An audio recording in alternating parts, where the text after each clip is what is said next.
Keberanian itu bukan anugerah, tapi hasil latihan hidup sehari-hari. Keberanian itu sama seperti otot manusia. Kalau tidak dilatih, dia akan jadi lemah. Dalam hidup ini, kita menghadapi banyak tantangan. Latihan pertama adalah jangan lari, hadapi semuanya. Itu cara untuk melatih keberanian. Kita akan membahas suatu hal yang penting ya, yaitu tokoh paling berpengaruh. Ya, jadi kali ini kita bersepakat tim Ngopi-Ngopi untuk membahas salah satu tokoh paling berpengaruh di Indonesia, yaitu Pramoedya Anantatur, teman-teman. Pramoedya Anantatur ini adalah seorang tokoh yang lahir sekitar 1925 sampai 2006, teman-teman. Dalam usianya yang sekitar 81 tahunan ini, beliau sudah berhasil banget menginspirasi kita semua sebagai anak bangsa, hampir dari semua kalangan, teman-teman, baik itu pemuda atau bahkan orang-orang yang sudah lanjut usia. Ketika mereka pernah merasa ya karya dari Pramoedya Anantatur ini, rata-rata mereka akan mengagumi beliau. Dan ya, Pramoedya Anantatur adalah tokoh yang dikenal dari karyanya, teman-teman. Jadi pasti apalagi di zaman yang sudah di 2022 ini, pasti orang-orang yang mengenal tokoh Pramoedya Anantatur adalah karena dari karyanya. Dan kita semua mengagumi Pramoedya Anantatur, kita sangat terinspirasi dari karya-karyanya, dan kita ingin sebenarnya dalam nilai-nilai yang Pram tulis, kita ingin untuk bisa melanjutkan begitu, karena begitu agungnya karya-karyanya. Pramoedya Anantatur adalah seorang tokoh sastra ya, teman-teman. Jadi dalam kemampuannya membuat karya sastra, membuat roman, membuat narasi-narasi sastrawi, adalah orang yang tidak lagi bisa diragukan dan orang yang sangat diakui, bahkan tidak hanya di Indonesia tapi di banyak sekali negara. Teman-teman bisa melihat ketika misalkan kita baca bukunya yang Tetralogi Buru ya, baik Tetralogi Buru yang pertama ataupun yang kedua, itu di belakang atau sebelum sinopsis kita bisa membaca bahwa karya-karya Pramoedya Anantatur ini dihargai oleh banyak sekali negara, teman-teman. Bahkan menurut beberapa obrolan kita di organisasi, bahwa Pramoedya Anantatur ini adalah salah tokoh yang sangat layak mendapatkan Nobel ya, Nobel penghargaan di bidang sastra.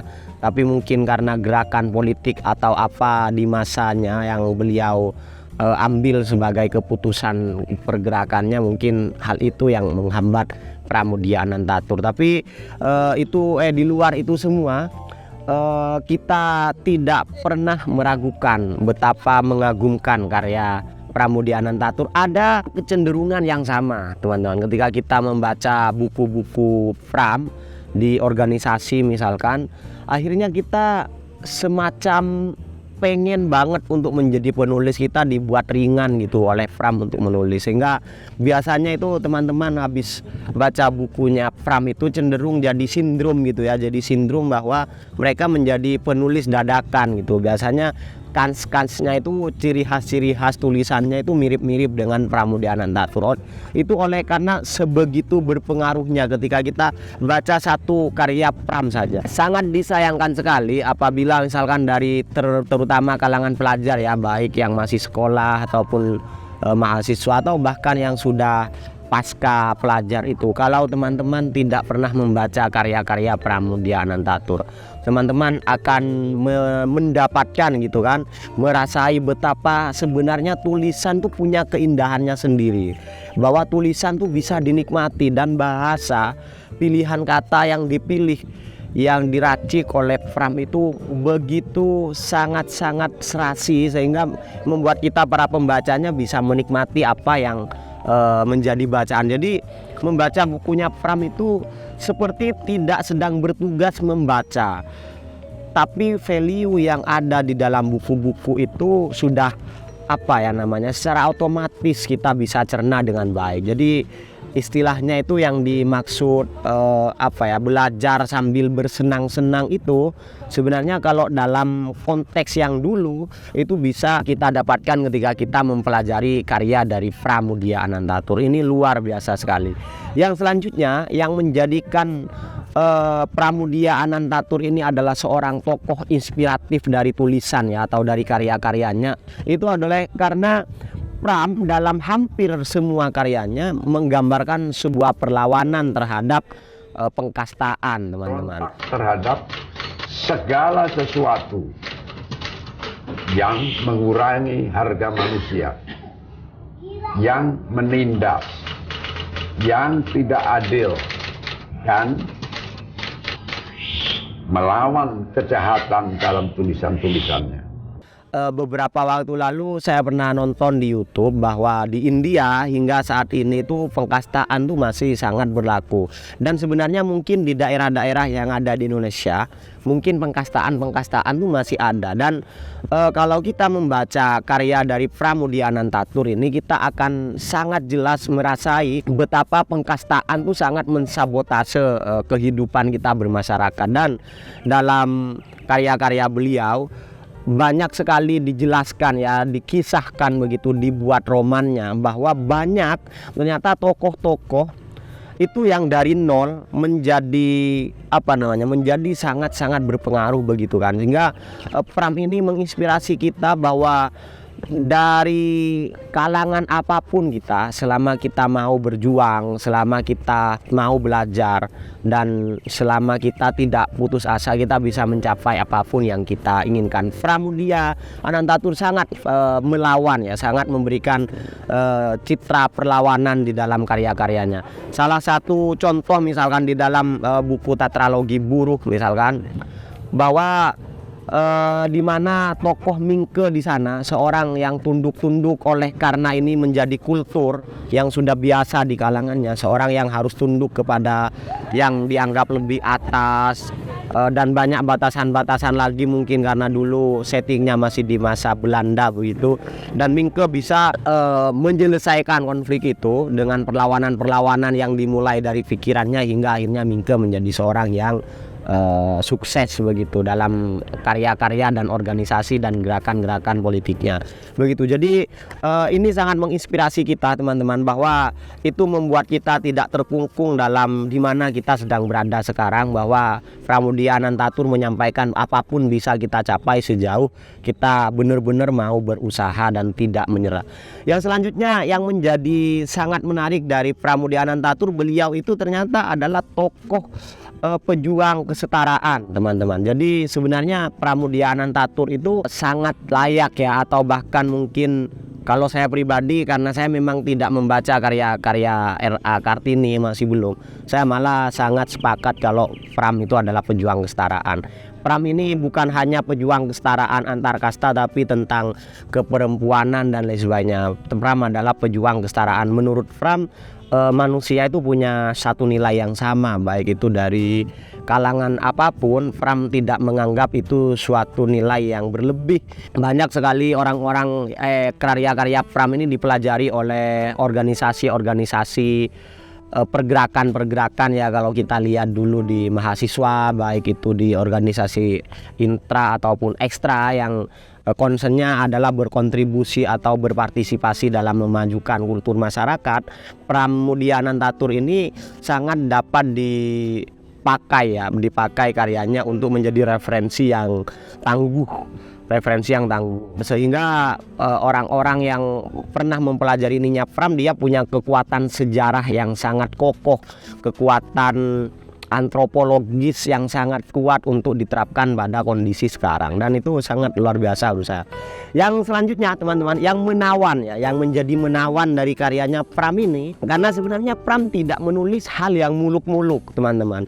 Banyak sekali kita bisa lihat, kalau enggan dikatakan keseluruhan, bahwa karya-karya dari Pramudia Anantatur ini adalah karya realisme sosial. Artinya Pramudia Anantatur menulis apa yang ia alami, teman-teman, apa yang ia lihat, apa yang ia dengar, apa yang ia alami dalam keseharian kehidupannya.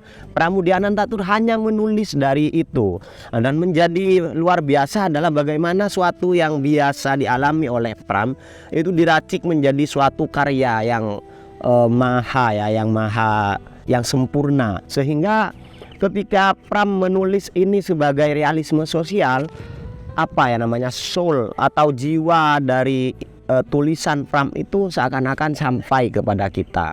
Let's say misalkan kita membaca tentang nyanyian sunyi seorang bisu, di mana dia menulis, mencatat keadaan beliau dari masa ditahan, terus pergolakan pikiran dan lain sebagainya. Itu suatu yang sangat-sangat luar biasa. Nyanyi sunyi seorang bisu. The chapter is Permenungan dan Pengapungan, surat untuk Pujo Rusmi. Permenungan dan pengapungan. Surat ini takkan mungkin bisa dikirimkan, takkan mungkin sampai ke tanganmu. Lihat, dia tetap kutulis untukmu, kau yang sedang berbahagia dalam suasana pengantin baru. Akan tetap terkenang peristiwa yang satu itu. Kau datang bersama calon suamimu dan seorang penghulu yang begitu terburu-buru, khawatir tertinggal kereta rezeki.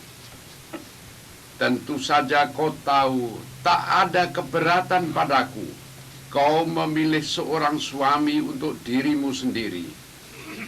Juga aku percaya kau akan tetap ingat pesanku pada calon suamimu sebelum kau menikah di depanku. Dan sebenarnya Pram menulis realisme sosial itu dalam satu buku tersendiri sebenarnya, dan itu sangat bagus, teman-teman. Ini menginspirasi kita, teman-teman, bahwa kita tidak perlu muluk-muluk untuk melihat, untuk menulis sesuatu yang top terbaik dunia, kejadian paling menegangkan di dunia, kejadian paling aneh di dunia. Tidak perlu kita muluk-muluk seperti itu. Kita cukup tulis apa yang menjadi keresahan kita dalam keseharian kita. Kita hanya perlu tulis dinamika, permasalahan-permasalahan, atau mungkin gagasan-gagasan yang ingin teman-teman usulkan seandainya teman-teman diberikan kesempatan gitu kan, untuk memberikan suatu pembaharuan di sekitar teman-teman. Dan itu pengaruhnya pasti sangat luar biasa. Entah kenapa saya merasa bahwa penulisan yang dari jiwa itu akan sampai pada jiwa, begitu, teman-teman. Dan kita berterima kasih banget kepada Pram telah menginspirasi kita dalam hal itu. Yang selanjutnya, kita sangat sepakat ya sebenarnya kalau Pram ini adalah seorang kritikus yang yang sudah kental gitu kan. Di dalam setiap karya-karyanya beliau tuh selalu mengkritik orang-orang yang sedang berkuasa atau pejabat-pejabat pada saat itu, atau sekarang lebih dikenal dengan oposisi. Sebenarnya yang menarik bukan karena Pram menjadi oposisi dari pemerintah, meskipun kalau dulu itu seksi ya, isu-isu ketika kita menjadi oposisi seakan-akan kita bisa mengkritisi kebijakan dari pemerintah, itu seksi. Tapi yang menarik dari Pram adalah bagaimana Pram berdiri benar-benar tegak di atasnya.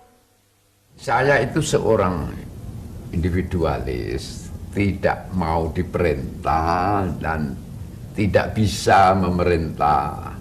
Banyak kala tidak mau kompromi dan terus menentang untuk tetap menjadi diri sendiri.